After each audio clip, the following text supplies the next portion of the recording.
ఆ పాటకి కంపోజ్ చేసేటప్పుడు గానీ, ఒక డైరెక్షన్ టీమ్ అయి ఉండొచ్చు. లేదంటే లిరిక్ రైటర్ అయి ఉండొచ్చు ఎవరైనా సరే. సో, ఒక ఎక్స్‌ప్లనేషన్ అనేది ఎంత వరకు ఇవ్వాల్సొస్తది ఒక మ్యూజిక్ డైరెక్టర్‌కి?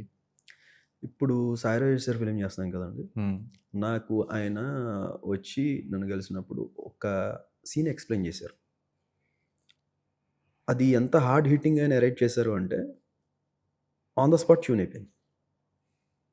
అక్కడ ఆయన నన్ను మెచ్చుకున్నా గూడా క్రెడిట్ నేను ఆయనకే ఇస్తా 100%.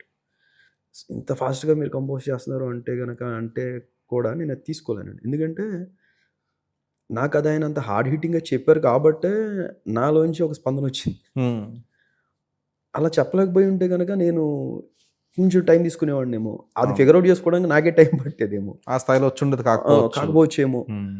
ఆయన క్రిస్టల్ క్లియర్‌గా ఆ సిట్యుయేషన్‌లో ఆ హీరో ఇలా కూర్చుంటాడు. ఈ పోస్చర్‌లో కూర్చుంటాడు. తన మైండ్‌లో ఇది ఫీల్ అవుతూ ఉంటాడు. బ్యాక్ స్టోరీ ఇది.